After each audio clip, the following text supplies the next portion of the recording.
ಆತ್ಮೀಯ H16 news ವೀಕ್ಷಕರೇ, ನಾನು ನಿಮ್ಮವ MI ಅಥವಾ ಮಲ್ಲಪ್ಪ ಜೋತಾವರ್. ಆದ್ಮೇಲೆ ಈಗ ನಿಮ್ಮ ಧರ್ಮಸ್ಥಳದ ಬಗ್ಗೆ ಸಾಕಷ್ಟು ಕೇಳ್ತಾ ಇದ್ದೀರಿ. ನಿತ್ಯ ಎಲ್ಲ ಕಡೆ ಚರ್ಚೆ ಜೋರಾಗ್ತಾ ಇದೆ.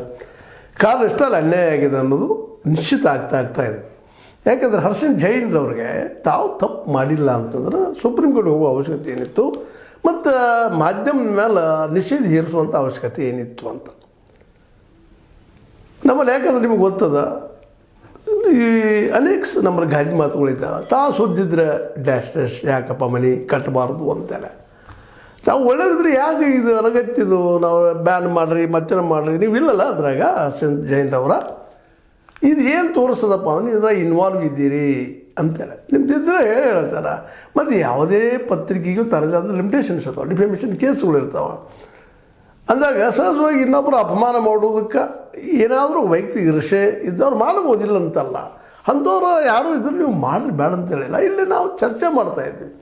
ಇದ್ರ ಹಿಂದೆ ಯಾರಪ್ಪ, ಇದು ಸಾಮಾನ್ಯ ಅಲ್ಲಿದು. ಒಂದು ಸಣ್ಣ ಸಾವಾದರೆ ಎಷ್ಟು ಚರ್ಚೆ ಆಗ್ತದೆ ನೋಡಿದ್ರೆ ನೀವು. ಆಲ್ರೆಡಿ ನಮ್ಮ ಈ ಒಂದು ಹೆಣ್ಮಗಳು ಸೌಜನ್ಯ ಯಾವ ರೀತಿಯಾಗಿ ಕೊಲೆ ಆಯ್ತು ಪಾಪ ಹೆಣ್ಮಗಳದು ನಿಮಗೂ ಗೊತ್ತಿದ್ದಂಥದ್ದು. ಇನ್ನೂ ಅನೇಕ ಹೆಣ್ಮಕ್ಳ ಸಾವು ಆಗಿದೆ.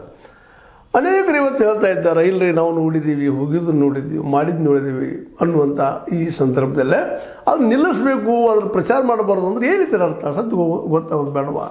ನೀವು ಸತ್ಯದ ಪರ ಇಲ್ವಾ? ನೀವು ನಿಜವಾಗಿಯೂ ಪ್ರಾಮಾಣಿಕರಿದ್ದಿದ್ರೆ ನಿಮಗೆ ಏನಾದ್ರೂ ಅವಶ್ಯಕತೆಯೇ ಇಲ್ಲ.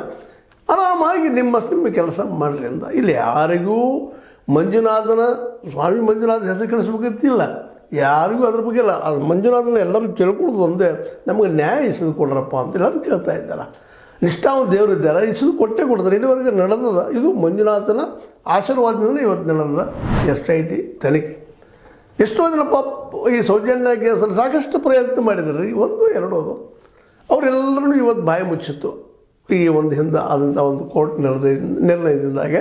ಅದ್ರ ಬಗ್ಗೆ ಧರ್ಮಸ್ಥಳದ ಬಗ್ಗೆ ಒಂದು ಏನಾದರೂ ಹೇಳಬೇಕು ಮಾಡಬೇಕಂದ್ರೆ ಅದನ್ನೆಲ್ಲ ಬಾಯಿ ಕಟ್ಟಾಕೆ ಮುಚ್ಚುವಂಥ ಪ್ರಯತ್ನ ಭಾಳಷ್ಟು ಮಾಡಿದರು.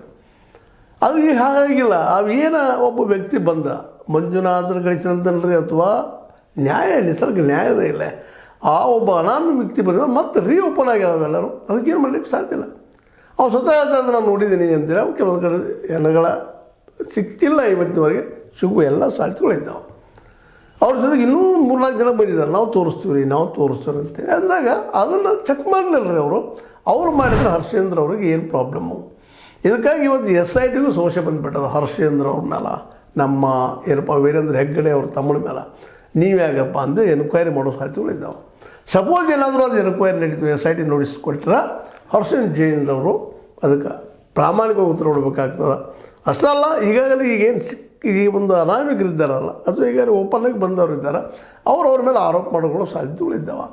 ಎನ್ಕ್ವೈರಿ ಆಗೋ ಸಾಧ್ಯತೆ ಅದು. ಅದ್ರ ಜೊತೆಗೆ ಸೌಜನ್ಯ ಕೇಸಿನ ಎನ್ಕ್ವೈರಿ ಸಹಿತ ಆಗೋ ಎಲ್ಲ ಲಕ್ಷಣ ಕಾಣ್ತಾ ಇದ್ದಾವೆ. ಯಾಕೆ 1-2 ಆಗಿದ್ರೆ ಏನೋ ಮುಚ್ಚಿ ಹೋಗ್ತಿತ್ತೋ ಏನೋ, ಇದು 100 ಆಗಿದ್ದಾವಂತ ಎಲ್ಲರೂ ಮಾತಾಡ್ತಾ ಇದ್ದಾರೆ. ಇಡೀ ಅಲ್ಲಿಯೇ ಧರ್ಮಸ್ಥಳದ ಜನಸಾಮಾನ್ಯರು, ಕೂಲಿಕಾರರು, ದುಡಿಯುವವರು ಅವ್ರು ಮಾತಾಡ್ತಾ ಇದ್ದಾರೆ. ಇಲ್ಲೇನು ನಕ್ಸಲೈಟರ್ ಅದಾರ, ಮತ್ತೇನೋ ಅದಾರ, ಅವ್ರು ಮಾಡಿಸ್ತಾ ಇದ್ದಾರೆ, ಇವ್ರು ಮಾಡಿಸ್ತಾ ಇದ್ದಾರೆ ಅಂತೇಳಿ ರೈಟ್ ವಿಂಗದವ್ರು ಅದರಲ್ಲೂ BJP ಏನೋ ಬಾಯಿ ಮಾಡ್ತಾ ಇದ್ದಾರೆ. ಆದ್ರೆ ಇಲ್ಲಿ ಯಾವ ನಕ್ಸಲೈಟ್ಸೂ ಇಲ್ಲ, ಅದ್ರ ಸಂಬಂಧ ಬರೋದಿಲ್ಲ. ಆ ಹೆಣ್ಮಕ್ಳ ಮೇಲೆ ಆಗಿದ್ದ ಅನ್ಯಾಯ ಸುಳ್ಳು ಕರೆನೋ ಇಷ್ಟು ಹೇಳಿ BJPಗರು. ಅದು ಇನ್ನುಳಿದವ್ರು ಯಾರೂ ಇಲ್ಲವ್ರು, ಯಾರಿಗೂ ಇಲ್ಲಿಲ್ಲರಿ. ಎಣ್ಣೆ ಆಗ್ಯದ ಪಾಪ ಅವ್ರು ಹೇಳ್ತಾ ಇದ್ದಾರೆ, ನಮಗೆ ಇಲ್ಲಿ ಎಣ್ಣೆ ಆಗಿದೆ ಅಂತೇಳಿ. ಅವ್ರ ತಂದೆ ತಾಯಿಗಳಾಗಿರ್ಬೋದು, ಮತ್ತಾರು ಆಗಿರ್ಬೋದು. ಅದು ನೀವು ಎನ್ಕ್ವೈರಿ ಮಾಡಲಿಕ್ಕತ್ತದ SIT ಎನ್ಕ್ವೈರಿ ಮಾಡುವವರೆಗೆ ಆದರೂ ಫೋನ್ ಮಾಡಿದ್ರೆ ನೀವು ನಿಮ್ಮಷ್ಟು ನೀವು ಇಲ್ಲ ಅಂತಂದ್ರೆ ನಿಮ್ಮದು ನೀವ್ಯಾಕೆ ತಿಳಿಸ್ಕೊಳ್ತೀರಿ? ಅವ್ರ್ಯಾಕೆ SIT ನಿಮಗೆ ಬಂದು ಪ್ರಶ್ನೆ ಮಾಡ್ತಾರೆ. ಇಲ್ಲದಾಗ ನಿಮ್ಮ ಬಗ್ಗೆ ಡಾಕ್ಯುಮೆಂಟ್ ಸಿಗಲಿಲ್ಲ ಅಂದ್ರೆ ಅವ್ರು ಯಾಕೆ ಮಾಡ್ತಾರಪ್ಪ? ಒಂದು ವೇಳೆ ಸಿಗೋ ಲಕ್ಷಣ ಇದ್ದರೆ ನಿಮ್ಗೆ ಬಂದು ಮಾಡೇ ಮಾಡ್ತಾರೆ. ಆಗ ನಿಮಗೆ ಏನು ಅನಿಸ್ತದ? ಪ್ರಾಮಾಣಿಕವಾಗಿ ಹೇಳ್ರಿ ಹರ್ಷೇಂದ್ರ ಜೈನ್ ಅವರು. ಯಾಕಂದ್ರೆ ಅನಗತ್ಯ ಈಗ ನೋಡ್ರಿ ಈ ವಿಷಯದಲ್ಲಿ. ಹೌದು, ನೀವು ಬಲಿಷ್ಠರಿರೋದ್ರಿಂದಾಗಿ ಅನಿವಾರ್ಯವಾಗಿ ಎಂಥ ಬಲಿಷ್ಠರಿದ್ರು ಅದು ಹಿಂದೂವಾದಿಗಳು, BJPಯ ಕಾರ್ಯಕರ್ತರನ್ನ ಅವರು. ತಿಮರೋಡಿ, ನಿಮ್ಮ ಮಟ್ಟಣ್ಣವರ, ರವಿ ಪ್ರಸನ್ನ, ಎಷ್ಟು ಎಲ್ಲ ಹೆಣ್ಮಕ್ಳಾಯ್ತು ಗಂಡ್ಮಕ್ಳಾಯ್ತು, ಎಷ್ಟು ಜನ ಇದ್ದಾರೆ ಅವರೆಲ್ಲ. ಅವರು BJPಗಳನ್ನ ಅವರು ಹಿಂದುತ್ವವನ್ನು ಮೈಯೆಲ್ಲ ರೂಢಿಸ್ಕೊಂಡವ್ರು. ಅವರು ಇವತ್ತು ಅದನ್ನು ನ್ಯಾಯ ಬೇಕಂತೇಳಿ ವಿರೋಧ ಮಾಡಿ ಸೌಜನ್ಯ ಕೇಸಿಂದ ಆಯಿತು. ಇವತ್ತಿನ 100 ಕೊಲೆಗಳು ಅದನ್ನು ಮುಚ್ಚಾಕಿದ್ರ ಬಗ್ಗೆ ಎನ್ಕ್ವೈರಿ ಆಗಬೇಕಂತ ಬೆನ್ನತ್ತಿದ್ದಾರೆ. ಅಂದಾಗ ಇಲ್ಲಿ ಕೇವಲ ನ್ಯಾಯ ಮುಖ್ಯ ಆಗ್ತದೆ ವಿನಃ ಅಲ್ಲಿ ಹಿಂದುತ್ವ ಅಥವಾ ಎಡಪಂಥೀಯ ಮತ್ತೊಂದು ಇಲ್ಲಿಲ್ಲ. ಯಾಕಂದ್ರೆ ಯಾರಿಗೂ ಮಂಜುನಾಥನ ಅಥವಾ ಧರ್ಮಸ್ಥಳದ ಪಾವಿತ್ರ್ಯತೆನ ಹಾಳು ಮಾಡ್ಬೇಕಂತ ಯಾರಿಗೂ ಇಲ್ಲ. ಆದರೆ ಈ ಘಟನೆಗಳಾಗಿದ್ದರಿಂದಾಗಿ ಅಲ್ಲಿ ಅಧರ್ಮೀಯರಿದ್ದಾರೆ ಅನ್ನೋದು ಫಿಕ್ಸ್ ಆಗಿಬಿಟ್ಟದ.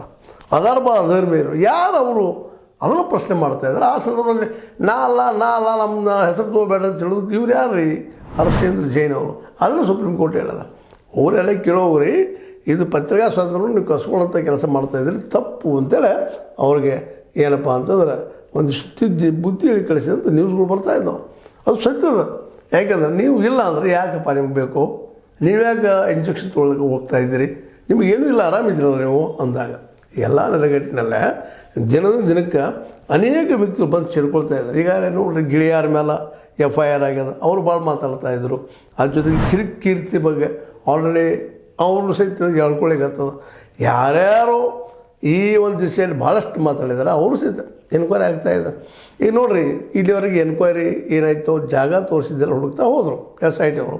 ಆದರೆ ಅವರು ಬಯಸಿದಷ್ಟ, ನಾವೆಲ್ಲರೂ ಊಹಿಸಿದಷ್ಟ ಅಲ್ಲಿ ಇವತ್ತಿನವರೆಗೂ ಮೂಲಗಳು ದೊರೆತಿಲ್ಲ. ಅಂದಾಗ ಹೊಸ ಹಿಡಿದಿರ್ತೀವಿ SIT.